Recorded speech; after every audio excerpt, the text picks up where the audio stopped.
தென்னாடுடைய சிவனை போற்றி, எந்நாட்டவர்க்கும் இறைவா போற்றி. அருட்பெரும் ஜோதி அருட்பெரும் ஜோதி தனிப்பெருங்கருணை அருட்பெரும் ஜோதி. குறிச்சி மிஸ்டேக் சொல்லும் ஐயாவுடைய டிவி சேனல் வழியாக இந்த நிகழ்ச்சியை எல்லாம் பார்த்து கொண்டிருக்கக்கூடிய பல லட்சக்கணக்கான தமிழ் உள்ளங்களுக்கு என்னுடைய முதற்கண் வணக்கத்தை தெரிவித்துக் கொள்கிறேன். இன்று நம்முடைய பதிவில் நம்ம பார்க்க இருப்பது என்ன அப்படின்னு பார்த்தீங்கன்னா, கும்பலக்கணம். கும்பலக்கணம் அப்படிங்கிறதுக்கு அந்த கும்பலக்கணத்தில் பிறந்தவங்க யாரெல்லாம் இருக்காங்களோ அவங்களுக்கெல்லாம் எந்த மாதிரியான தொழில்கள் செய்யலாம் அப்படிங்கிறத பார்க்க போகிறோம். கும்பலக்கணம் அப்படின்னா அதுக்கு தொழிலை எப்படி பார்க்குறதுன்னு பார்த்திங்கன்னா, கும்பலக்கணத்துக்கு 10ஆம் இடம். 10ஆம் இடம் என்பது விருச்சிகம், செவ்வாயுடைய வீடு. கும்பலக்கணத்திற்கு 2ஆம் இடம் அப்படிங்கிறது என்னென்னு பார்த்திங்கன்னா மீனம், குருவினுடைய வீடு. அப்போ குரு செவ்வாய் தொடர்புடைய வேலை, உத்தியோகங்கள், தொழில்கள் இதான் பார்க்குறதுக்கு வாய்ப்பு பெரும்பாலும் உண்டு. இதில் 2ஆம் இடம் என்று சொல்லக்கூடிய தனஸ்தானத்தில் ஏதாவது கிரகங்கள் இருந்தாலோ அல்லது 10ஆம் இடத்துல ஏதாவது வேறு கிரகங்கள் இருந்தாலோ அந்த கிரகத்தினுடைய காரகத்துவத்தை பொறுத்து கொஞ்சம் தொழில்களில் மாற்றங்கள் வரும். சரிங்களா? இப்போ நம்ம பார்க்க போது கும்பலக்கணத்திற்கு 10ஆம் இடமாகிய விருச்சிகத்தில் எப்படி தொழில் அமையும் அப்படின்னு பார்க்க போகிறோம். செவ்வாயோடைய வீடு அப்படிங்கிறப்போ என்ன மாதிரியான தொழில்னு கேட்டிங்கன்னா, கல், மண், செங்கல், ஜல்லி, இந்த மாதிரி கொத்த வேலை சம்மந்தமான பார்க்காங்களா, அது சம்மந்தமான வேலை என்னென்ன இருக்கோ அது. இறைச்சிக்கடை, இது வெடிபொருள்கள், வெடிமருந்து, வெடிபொருட்கள் சம்மந்தமானது.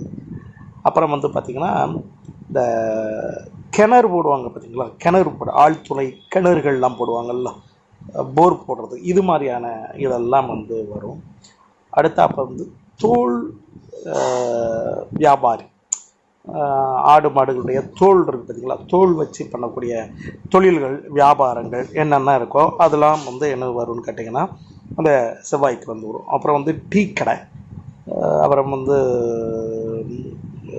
சமையல் வேலை, அதாவது சமையல் பண்ணி கொடுக்குறாங்களா, சமையல் வேலை ஆட்கள், சமைக்கக்கூடியவர்கள், அது அடுப்பில் நின்று சமைக்கிறாங்க பார்த்திங்களா, அந்த சமையல் சம்பந்தமான வேலை செய்யக்கூடியவர்கள். செங்கல் சூளை வைத்து நடத்தக்கூடியவங்க, செங்கல் சூளை வைத்து நடத்தக்கூடியவங்க. அப்புறம் பார்த்திங்கன்னா முடி திருத்துறது, நம்முடைய முடி திருத்துற தொழில். அப்புறம் இஸ்திரி பெட்டி வச்சு சலவை தொழில் சொல்லுவாங்களா, அயனிங் பண்ணக்கூடிய உடைகளை எல்லாம் அயன் பண்ணி கொடுக்குறாங்க பார்த்திங்களா, அது சம்பந்தமான வேலைகள். இதெல்லாம் ரொம்ப எளிமையாக பார்த்திங்கன்னா வரும். பாதுகாப்பு துறைன்னு சொல்லி போலீஸ், மிலிட்ரியில் வேலை பார்க்குறாங்கல்ல, அதுவும் இதுக்கு வரும். அப்புறம் பார்த்திங்கன்னா இறைச்சி கடை, இறைச்சி வியாபாரம், வட்டி கொடுக்கல் வாங்கல். கும்பலக்கணத்தில் பிறந்தவங்க 10ஆம் வீட்டுக்கு அவங்க வட்டிக்கு கொடுக்கல் வாங்கல் சம்மந்தமான தொழில் செய்வாங்க. இதெல்லாம் 10ஆம் இடத்துக்கு உண்டான தொழில்கள். அடுத்தாப்புல பார்த்திங்கன்னா 2ஆம் இடம். 2ஆம் இடங்கிறது என்ன சொன்னேன், மீனம். அப்போ கும்பலக்கணத்தில் பிறந்தவங்க குரு ஆதிக்கத்திலாம் செய்வாங்க அப்படின்னு பார்த்தீங்கன்னா ஜோதிட தொழில் பார்ப்பாங்க, ஃபைனான்ஸ் சம்மந்தமான தொழில் செய்வாங்க, ஆசிரியர் வேலை பார்ப்பாங்க. அதே மாதிரி பார்த்திங்கன்னா இந்த பத்திரம், ரிஜிஸ்ட்ரேஷன் சம்மந்தமான இடங்கள் பார்ப்பாங்க, வங்கி பணி பார்ப்பாங்க, வங்கிகளில் வேலை பார்க்குறது, அறநிலையத்துறையில் வேலை பார்க்குறது, ஆசிரியர் பணிகள் பார்ப்பது. அப்புறம் பார்த்திங்கன்னா குறிப்பாக வெளிநாட்டில் போய் கும்பலக்கணத்தில் நிறைய பேர் வெளிநாட்டில் போய் என்ன செய்வாங்கன்னா வேலை பார்க்குறது, சம்பாத்தியம் பண்ணுறது வருவாங்க. அதுக்கு நிறைய பேருக்கு தெரியாது. அது கும்பலக்கணத்தில் 2ஆம் இடம் தனஸ்தானம் மீனமாக வரும். மீனமாக வரக்கூடியவங்க நிறைய பேர் வெளிநாட்டில் போய் பணம் வருவாயிட்டுறது அப்படிங்கிறது.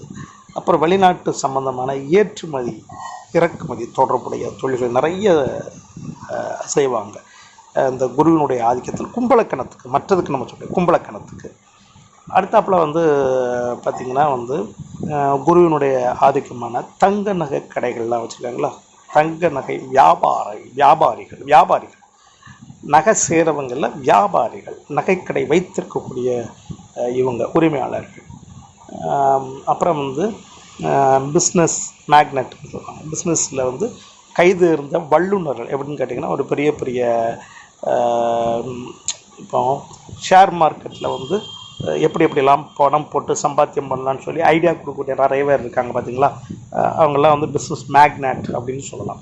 வழிகாட்டக்கூடியவர்கள். அவர்கள் வந்து இதில் செய்யுங்க அதில் செய்யுங்கன்னு எல்லாருக்கும் ஐடியா கொடுக்கக்கூடியவங்க. அந்த மாதிரி இருக்கக்கூடியவங்கெல்லாம் வந்து பார்த்திங்கன்னா வந்து கும்பலக்கணத்தில் உள்ளவங்க செய்யக்கூடிய தொழிலாக இருக்கும். சரிங்களா? ஆமாம். குருஜி மிஸ்டிக் செல்வம் ஐயாவுடைய டிவி சேனலை தொடர்ந்து பார்த்துக்கிட்டே வாங்க.